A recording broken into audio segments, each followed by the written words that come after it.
Hello YouTube, this is Andy from All Things Mini. This time with a quick look at the Chaos Codex. Old one, new one, just in case you're not really too certain on it. Now, the old Codex, again, Let the Galaxy Burn, Horus Heresy, The Long War, blah blah blah.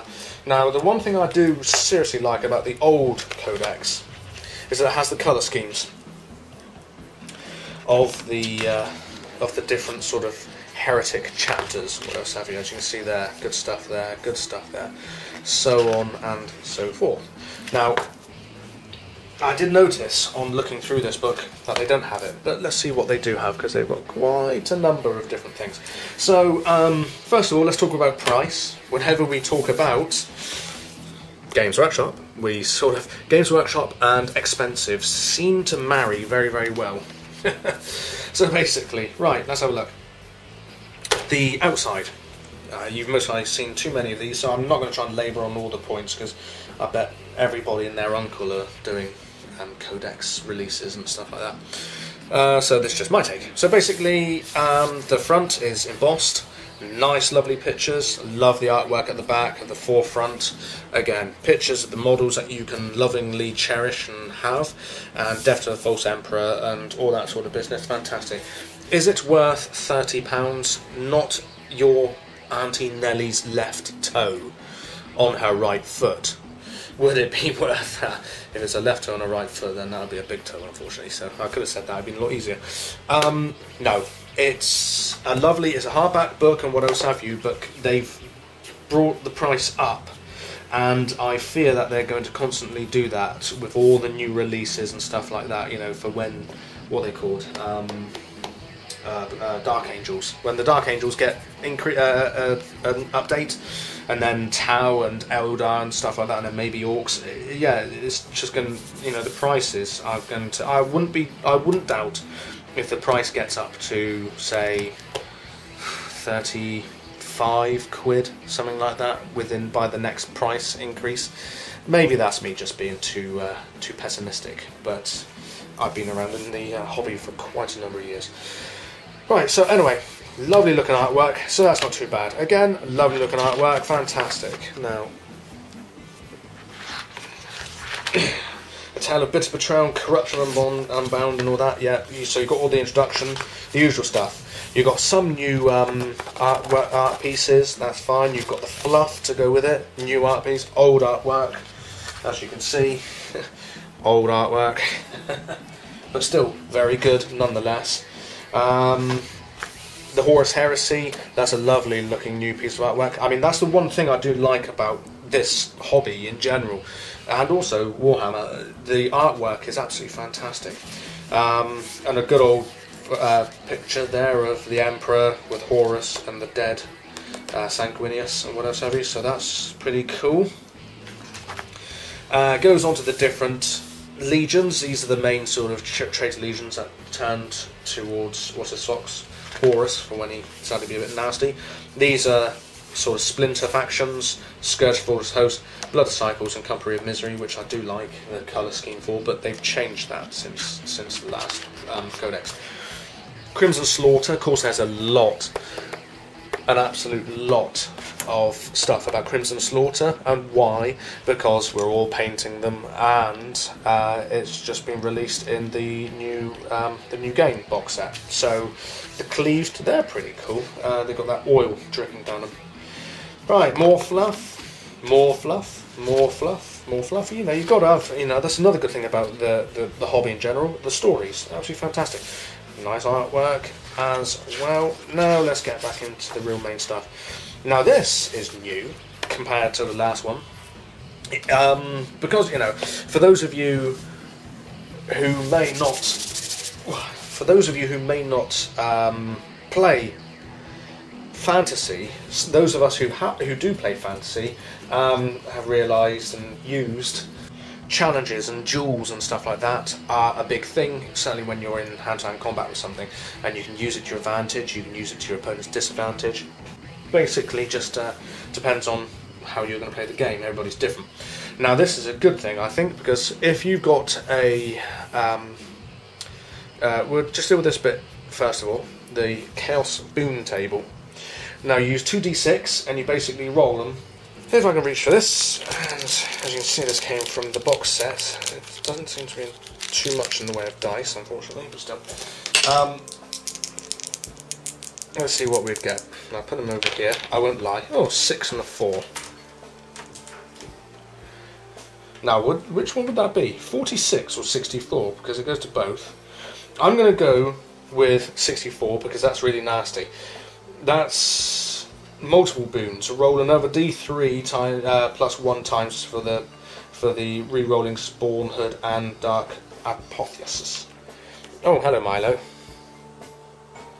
Sorry about for the streaking cat. Every time there's a camera here, one of the 2 cats I own always want to get in the way. They just obviously want their own YouTube channel.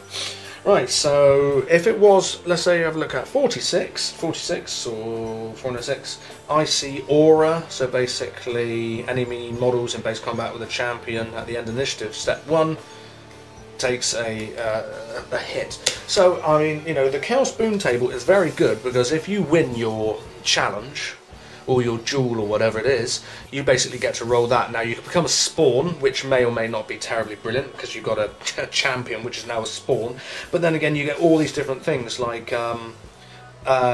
meteoric charge. You know, the champion has Hammer of Wrath special rule, Warp Claws, they've got the Shred special rule, and of course all the special rules are detailed in the main book.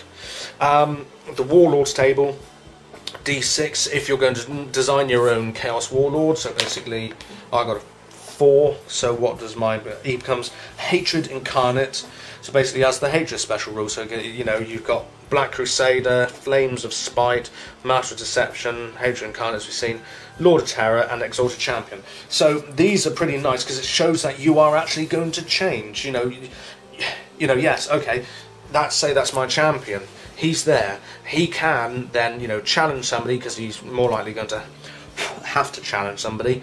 But the main issue is that, you know, this time round he might beat somebody and then he gets an increase to his powers, and then he might beat somebody else and then gets a further increase to his powers. And basically, he, you know, if you want to play him that way, you want to basically get him into as much hand-to-hand combat and challenging as possible if he's going to win, because you're going to make him pretty damn nasty so long as he doesn't become spawn. So, carrying on. The marks, different types of things that they do. So basically, the Mark of Zench, I always used to call this Tzich for some really stupid reason. I always did, but you know, I'm getting used to it now.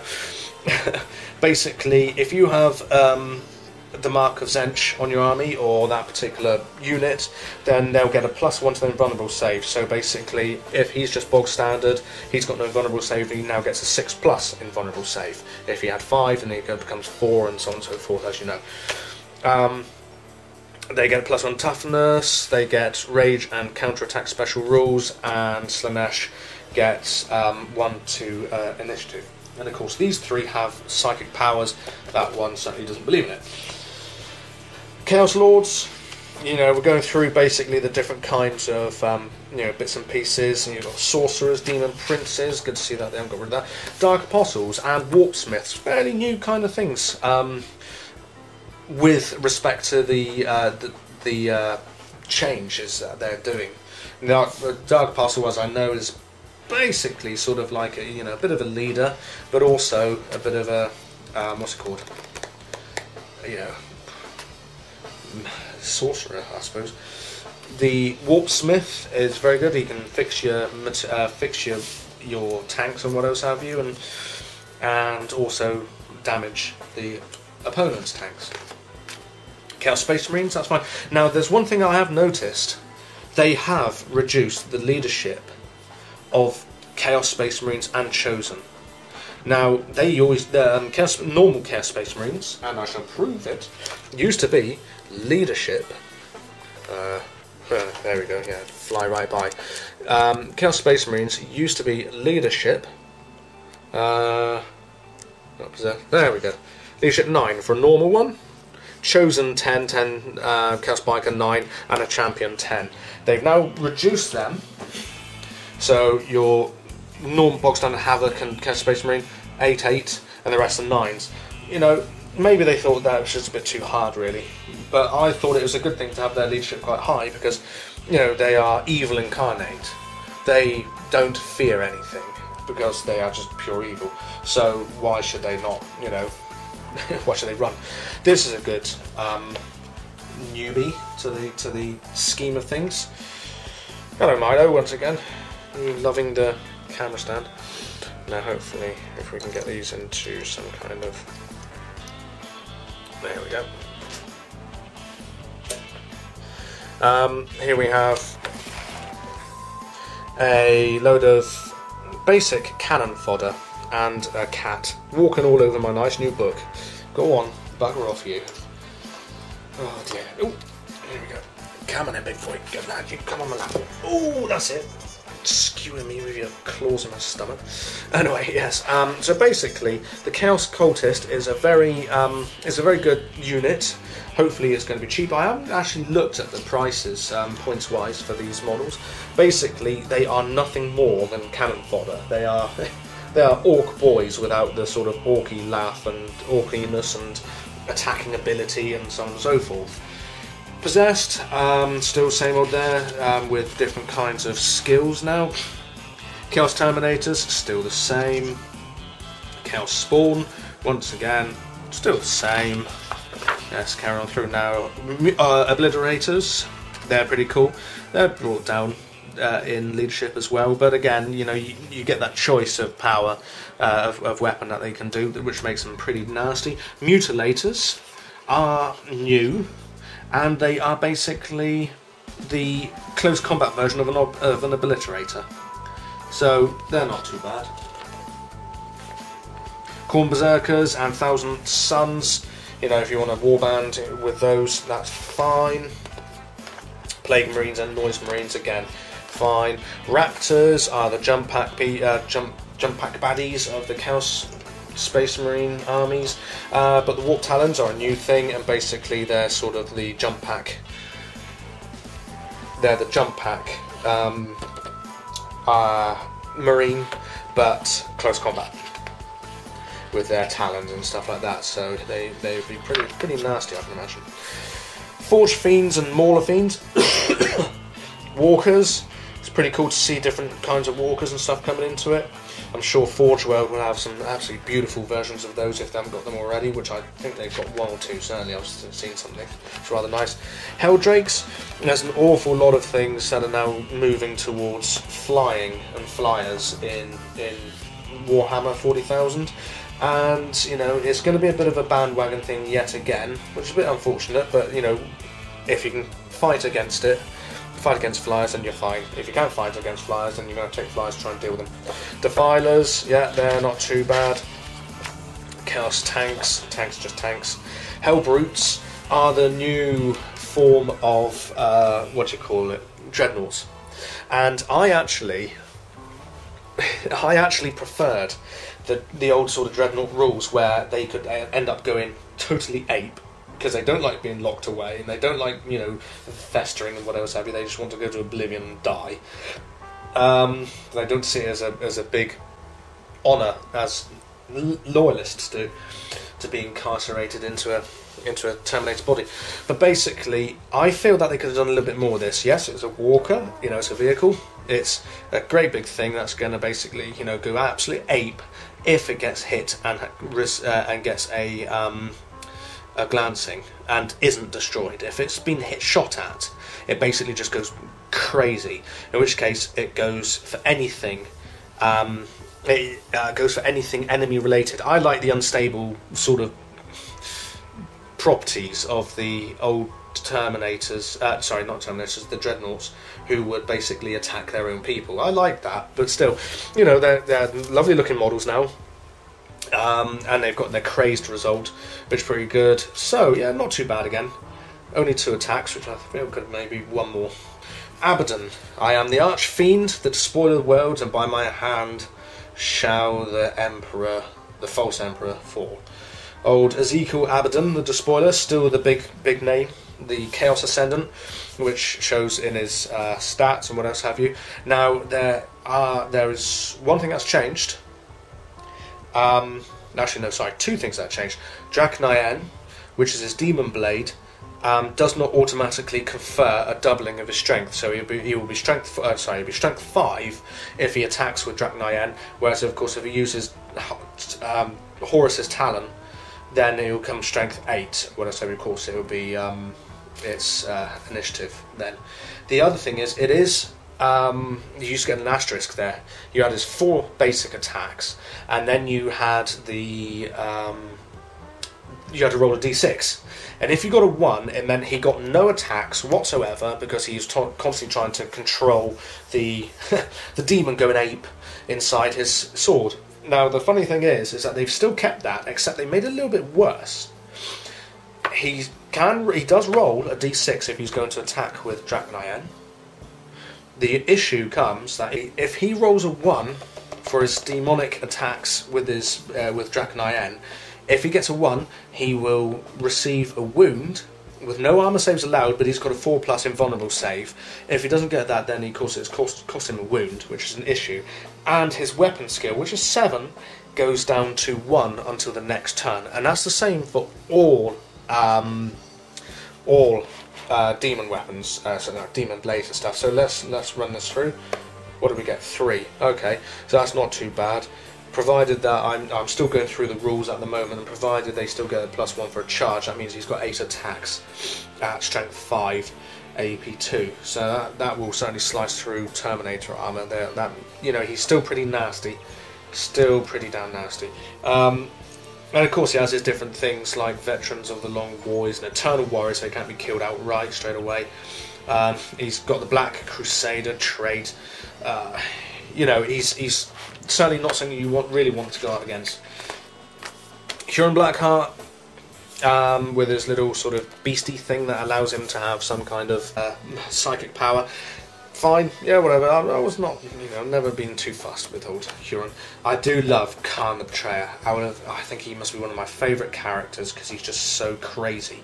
His warlord traits, he's got hatred incarnate. First of all, they made Gorechild a lot better than the old Gorechild, which used to be, I was told by chaps at Games Workshop, they made it unwieldy, but now it's not unwieldy. I think he does hit last with it. I'm not too sure. I've still got to read this and what else have you. But basically, it always hits on a 2+, regardless. Regardless of who he goes against, because he's just absolutely crazy beyond belief. He's got Deny the Witch, which is on a 2+, so anything psychic against him is basically null and void. And the Betrayer is the other part, which I do like. It's rather fun. If he rolls a 1 or any 1s for rolls for hits, then basically he starts hacking into his own people as well as the people he's attacking. So so good to see that Khan's still there. Araman, fantastic. Typhus, fantastic. They're both there. Feel No Pain and what else have you. Lucius the Eternal, who is a very cool character in general. Really, really rather nasty. And Fabius Bile. And he's still got his Cyclops Needle and Rod of Torment and what else have you, which basically sort of is Rod of Torment, instant death. So that's quite nasty. And then basically you go into the armory. Chaos rewards, demonic steeds. I'm so happy because I've got an old metal model of a Juggernaut Corn, and I couldn't find it anywhere. But I'm glad they brought it back as a. It is a what's it called? A steed. So I'm very happy about that. Blight grenades. I do like the way that the rules now include grenades, and you get chaos artifacts, armor, different kinds of bits and pieces. Absolutely fantastic. I mean, this is more getting towards the proper game, which I would call Warhammer. Not 40k, but Warhammer, because, you can do a lot more with it. I mean, I've heard about things like from the Murder Sword, which is really, really, really not good. It's got instant death and everything. And psychic powers, of course, they're going big for psychic powers, like they have done with Warhammer. The magic. It's actually fantastic. It's a good thing. They need to bring 40k back towards Warhammer, which is the original game, and therefore had a much better. It's got better rules, a lot better rules. But they're getting the rules on this now, which is rather nice. Here we go, a photograph of the models you could have if you wanted to spend that money and paint them. But still, yeah, very nice, you know, not bad. The scions of Chaos, different kinds of colour, what else have you? So if you want to look at doing something in a Crimson Slaughter, say Crimson Slaughter, Crimson Slaughter, Crimson Slaughter, Black Legion, you know, they're all, you know, it's all pretty cool. Alpha Legion, you know, not bad. Where's the, where has he gone? That's a Red Corsair. Oh, there he is, Company of Misery. They've made it slightly different now. They've got little flames licking up one leg and an arm, and that's about it really. But still, not bad. Nice good photos of the models that you can get, as you know, from all different kinds. The Hell Brutes, you know, fine, it's good stuff. Got this, got Chaos War gear list, and then of course you've got all the rules and the points. So he's 265. That's quite expensive, really. Kind of Portray is still quite cheap. But what was I going to look for price-wise? Where are they? They're not elites. They're they should be troops. Oh, 10. Okay, yeah. I was gonna. God, did you hear that gust of flabbergastedness? Unit composition. You get 9 cultists and one cultist champion, 50 points.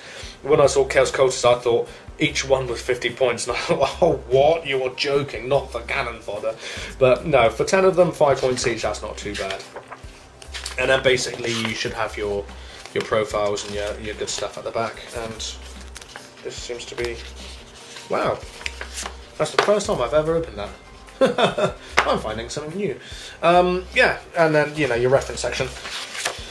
Nice pretty picture again at the back and in the back. So basically, in general, I am rather impressed. They've made some things pretty good. Hopefully these can now go toe to toe with with Grey Knights. Not too bad at all. The only thing is, as I said, £30 is pricey. Anyway, people of YouTube, I hope you enjoyed that, and I haven't prattled on for too long and sent most of you into a deep coma with my inane yammerings. I shall catch you later.